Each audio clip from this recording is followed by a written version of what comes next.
When I started out as an affiliate marketer 5 years ago, I used to find affiliate marketing case studies really useful.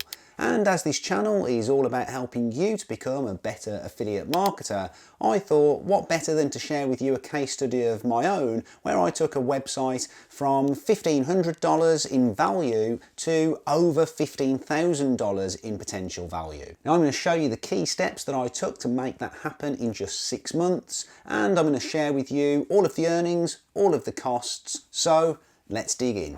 Back in April 2021, I was on the lookout for a brand new affiliate project, and I wanted something that was based within the United States, but I also wanted a few other things. I wanted a site that was earning less than $50 per month, a site that was going to cost me less than $2,000 to buy. I wanted something that had clear potential, so something that I could easily jump in and try to improve. I wanted a brandable domain, and I wanted something that it would be fairly easy to find writers for.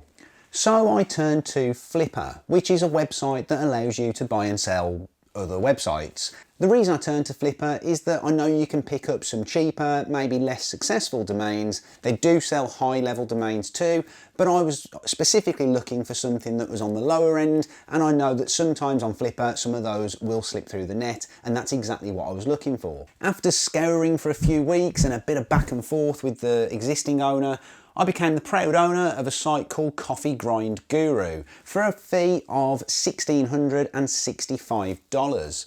Now at the time, the site was making $25 per month. In actual fact, I think it was more like $23 per month, so it's fair to say that at $1,665, I paid way over the odds. In actual fact, that was a multiple of 66.6 times its monthly earnings. But I liked the site owner, he seemed like a decent guy, and there was a good balance of content on the website in terms of informational content versus monetized content. More than anything though, I really felt that the site had some good potential. Before we get into the nuts and bolts of this case study, it's worth pointing out that there are some downsides to buying a website that already exists, as opposed to setting up a domain from scratch. So first off, you may be stuck with the theme that is already in place, and unless you want to do a fair amount of work on replacing that theme, then you are going to have some limitations potentially there. So that's one thing that you might want to look into. Secondly, there may be issues around the content quality, and that might lead to you needing to tweak the content, to update the content, or maybe even to remove the content altogether. There could be an imbalance in the content too, and what I mean by that is the ratio of informational articles to monetized content such as buyer's guides and reviews. There could be issues with the site structure, so for example the way the URLs are set out, and perhaps issues with category pages that might be indexed when really you probably don't want them to be indexed. And finally, there could be issues with the links that are already in place. There might be some nasty links, some toxic links, or just some links that are not really doing a great deal for the site, and you might have an issue where you might need to disavow some of those links. Coffee Grind Guru for me was an experiment, so I probably took a few more risks than I ordinarily would with a new project. But the first steps that I decided to take were to change the theme, so I did actually change the theme completely. There weren't any huge issues necessarily with the theme, I just wanted something that was a little bit cleaner. I didn't really want to have to rely on the Elementor page builder, and I'm not massively against page builders and specifically not against Elementor, but it was just something that I didn't really want for this site, so I changed that. I also made quite a few changes in line with that to the home page, so again just made the home page a bit cleaner, removed the opt-in that was up at the top of the page, it didn't really need to be there. And I did quite a lot of work on the buttons, so I used Thirsty Affiliates and a Max Buttons plugin for that.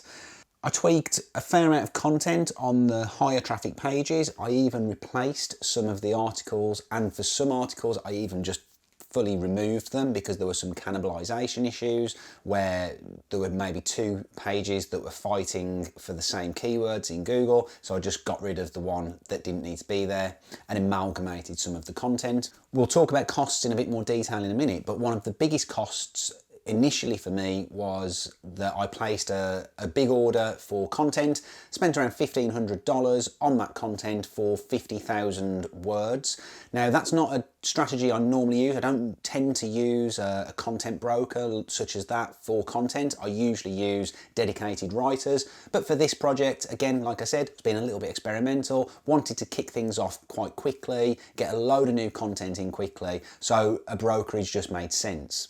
I made a big decision quite early on around the structure of the URLs. I wasn't particularly happy with how some of the URLs were structured, and so I made quite a few changes to those. Now I knew that this was probably going to have a negative impact in the first instance, over those first few months, and it did. But I think that was a good decision to make, and I think in the long term that will pay dividends, and actually it's already started to. And finally, I wanted to look for some different affiliate programs that paid higher commission rates. When I bought the site, pretty much everything was monetized through Amazon Associates, and I wasn't really happy with being stuck at that 3% level that the US Amazon Associates pay out. So I started looking for some other programs. So the quick wins that I enjoyed with the changes that I made were, I think certainly the buttons and the theme made a big impact in terms of conversion rate. And it just made the site look a lot nicer, improved engagement. As I've mentioned, those URL changes did impact on the rankings initially, and there was definitely a loss of traffic in the first couple of months, although the site was already in a little bit of a decline. And there still are some keywords that I've not been able to monetize, such as how to become a barista, which the site ranks really well for, and I've just not been able to find an affiliate program for. Actually, I tell a lie, I did find one and they rejected me. So if you've got any ideas at all on how to monetize that keyword, please leave a comment below. I'll be sure to read it and follow up on it. So let's take a look at the costs. So these are all the costs to date. So over the first 6 months of the project, the site itself cost $1,665. The content, as I've already mentioned, I spent $1,500 on, which was for 50,000 words. I've spent some money on some link building, which is around $550, and I've also used an editor to put the content together. So there's been very little hands-on work for me personally. I've not had to do any writing, any editing, any of that sort of stuff. But obviously that has caused the costs to be a little bit higher. And the total costs, if we add all of that up, is $3,915, but that includes that initial site purchase. Before we get to the results, if you found this video useful and you would like to learn more about affiliate marketing and keep tabs on this case study in the future, be sure to subscribe to make sure that you don't miss out. Now, I'm not going to do this in an X Factor type style. We're going to go through these results quite quickly. It's going to be quite boring because I'm just going to be saying a lot of numbers, so I'm going to try and speed through this as much as possible. But the results in terms of commissions so far are like this. So April, the site made $18.77. May, it was $20.19. In June, $3.63. July, $12.66. August, we saw a bit of an uptick and we got $68.61. And then September, we saw a big jump up to $221.81. And in October, it dropped back down to $125.87, although it had more clicks. So those are the Amazon Associates earnings. However, as I mentioned, I had been looking for another affiliate program, and the results from that were pretty decent. And there were no earnings for that in April, May or June, but in July this program made $330. In August, $170. In September, $310, and October, $270. So in total, the first 3 months of the site were pretty minimal, and actually it declined. And I think that's an important point to make, actually, that when you first take on a new project, particularly if you take on an existing site, don't be too alarmed if you do see a bit of a decline. You can get declines for all sorts of reasons. It could be to do with the changes that you've made. It could be seasonal, but don't lose heart. If you are confident in what you're doing and you're consistent and you see it through, and ultimately if you're providing value and creating better quality content, eventually you will see better results.